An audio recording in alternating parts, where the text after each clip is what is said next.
All right, Jim. Well, as we are recording, Triple H has done an interview with the Pat McAfee Show, of course, known for their scintillating conversation. Known for their Pat McAfee. Here's a quote about the criticism that WWE or he have received about Unreal. Let me get your thoughts on this. Oh, boy. It's funny that the internet is all complaining that we're lifting the curtain and showing stuff. Meanwhile, they're doing a podcast that all it does is talk about the behind-the-scenes shit that's going on. I don't understand that logic. The world knows. An 8-year-old kid picks up his iPhone, Googles stuff, and it tells him all the behind-the-scenes stuff right there. Now, is that legitimate? Are there 8-year-old children working phones these days? Younger than that, yeah. I mean, I don't know if they're saying like kayfabe. I don't know what they're putting into their search engine, but do you think what he's saying is a justification for them exposing what they do on that show? Well, there was always a difference in some people say, well, people have always known wrestling was phony. And other people say, no, they used to believe it all. And neither one is true, but there was some middle ground in that.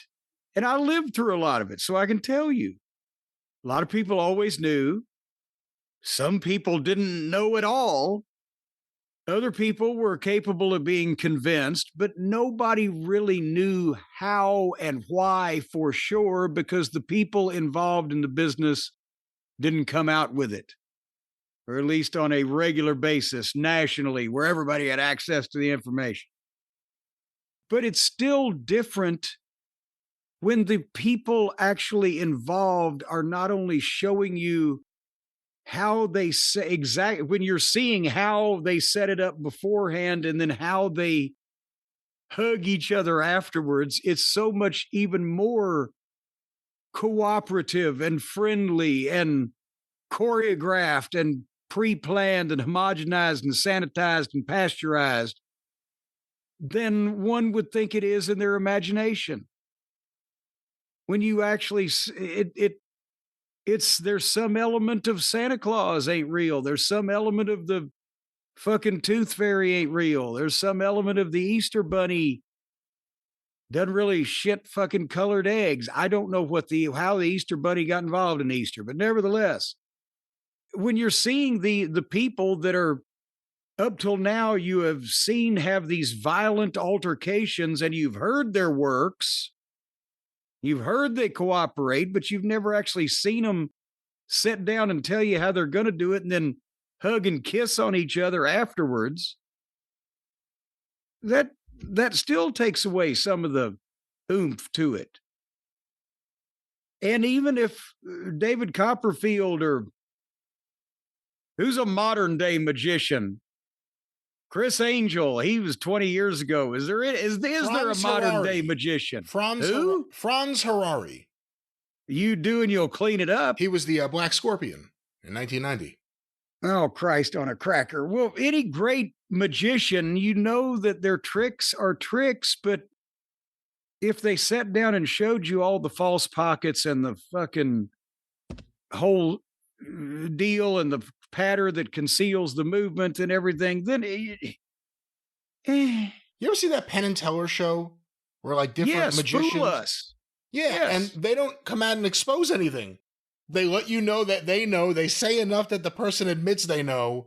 Yes. And they never tell you exactly what it is, and it's better for that. I saw once or twice the thing was so fucking rudimentary that they say, "Oh, come on." I've seen several of them, but for the most part, they'll go, no, they won't blow the fucking guy's trick, even if they know how it's done. They'll kayfabe it to some extent because it's respect. But it means more glory for them and how great they are as creative writers and another show they can get paid a fortune for and just more egotistical methane up your own fucking ass type of stuff. Right. And there's a difference between people online saying it or even podcasters saying it and you as the wrestling company saying, well, they're all saying it, so we might as well just show them everything and turn the cameras on all the time. Doesn't seem like it makes too much sense. I think it only hurt them too, some of the exposure to the behind the scenes stuff from around WrestleMania. Would have been better for them if that stuff didn't get out. Well, yeah, especially when they have to go back and doctor things or rewrite a little history or, whatever, because some of their shit turns out not to be a good fucking idea in the first place, and they've got to pivot. But, I just, like I said, the unreal aspect and take all those goddamn boring ass fucking plain ass writers completely off the air, because the idea that they would tell any wrestling personalities what to say when they look like they've never said boo to a fucking goose just kills it.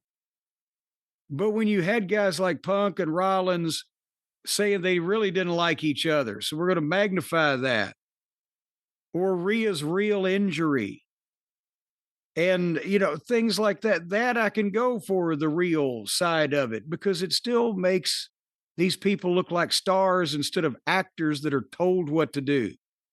You may get a goddamn Oscar for being an actor that's told what to do by a famous director, blah, blah, blah. But people don't want to see their wrestling heroes as people that are told what to fucking do. And the whole idea that heels get over is because they're people that don't do what you tell them to. So where does that leave us? Huh? Yeah. Well, I don't do no jobs in front of 70,000 people either. So where does that leave us? And again, look at it the other way too. If they had been doing Unreal 10 years ago, maybe we would have been able to stop Vince and Laurinaitis on their depravity tour. They would have had more cameras in what you're saying in the office. Potentially. I have a feeling Vince would have still had some type of pit down in the basement underneath what was the fella's name that used to run the lunchroom? He made great chicken fingers. Can't remember his name, but under that level there was a pit somewhere where Vince had people captive in it and lowered lotion down by a rope. Well, we'll see what Triple H does with his lotion, I guess, in the future here. I've heard he puts it on the skin, or else he gets hosed again. He does what he's told. Who knows who's telling him that? But Jim, maybe Yes. Triple H just needs to listen to some music and lighten up a little bit. Stop being so hard on the online fans and on the podcasters, and just, you can sit back and just listen to whatever it is that, I'm sure he has an awful music taste, but whatever Triple H listens to, he can listen to on his Raycon. Well, no, he listens to all of that music where the people rev the motorcycles and drool and spit the water and do the thing and make the mean face there, Brian. That's the kind of music that he listens to. Time to play the game! He's from New Hampshire. And things like that. But, I'm sure that now that he's a father and he's a major corporate executive, maybe he's listening to listen to the rhythm of the falling rain, telling me just what a fool I've been, just something pleasant and peaceful. But it doesn't matter what you listen to, folks, as long as it sounds good. Because you can listen to Bach and Beethoven and Lennon and McCartney, and if it's on a soup can, then it ain't going to sound good. If it's on a soup can connected to a wire, connected to a pole, connected to the leg bone of a chicken, your audio quality is not going to come through. You have to have professional equipment, and that is what the Raycon Everyday Earbud Classics are, because they brought the classics back, but now they're packed with upgrades. Active noise cancellation, multi-point connectivity. You can pair with two devices at once, right out in public, on a sidewalk or in a parking lot near schools, believe it or not. You can do this anywhere you want. There's no law against it. And you got that super comfortable ergonomic fit that stays put. Brian, you just take these things and you stick them in your ear, and that little ergonomic part at the end hits the G spot in your ear and hooks right onto it. No. And no matter what you listen to, whether it be top 40 whether it be classic rock, whether it be soul or jazz or whatever, every time you turn these things on, it makes you come. Again, it's amazing. It's amazing the lengths you'll go to say what you ladies and gentlemen. Yes, this is that's not what how ergonomic it works. means. That's how they make the sex you toys. You cannot pay to come here, ladies and gentlemen. You need to get the you would pay to go there to come back.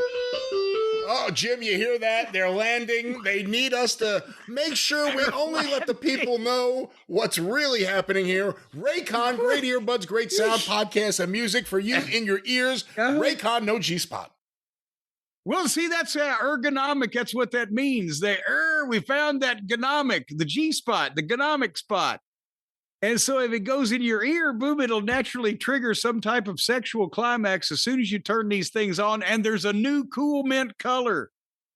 So that's the color your face turns when can you imagine turning these things on like the bus or the subway and people would just see you go, I'll have what she's having. It's Raycon everyday earbuds, folks. Every day. And they've got up to 32 hours of battery life. You may be dehydrated by the time that they get finished with you. And if you want to come back, it won't do anything to your hydration, ladies and gentlemen. Well, boy, if you climax for 32 hours, you could certainly be a little bit muscle strain, I would think. And if you want to come back for more because you're just insatiable like that, you get a quick charge, 90 minutes more worth of power in just 10 minutes of the charging. So then you could just trip the light fantastic again and go whoo all over the place. Once again, we're not talking orgasms, we're talking eargasms. Jim, let's get back on track here. Oh, they're getting closer. Raycon. That oral sex in your ear and the awareness mode when you're just coming all over yourself in public and you don't want people to be aware of you. You punch the button, they won't notice.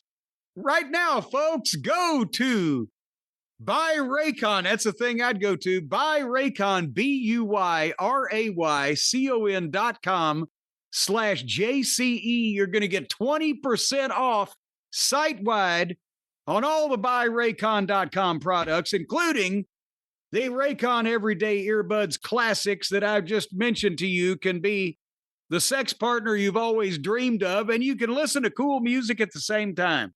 That way you won't need a man or a woman, whichever one that you may have been in the market for before. But I still recommend a dog, because then you can listen to the earcons or the Raycons, the earbuds, or the earcons. You can listen to the Raycons while you're walking the dog. Ladies and gentlemen, once again, a great deal. We love them here. Everyone in my family has a pair. I know they love McCastle Cornette. You could have great sounds, great music, great podcasts.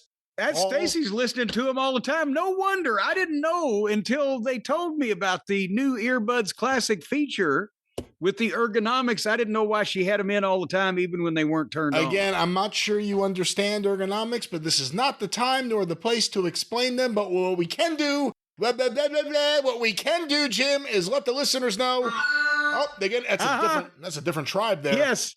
We can let the listeners know this great link and, of course, this great deal. Yes, buyraycon.com/JCE, 20% off site-wide today.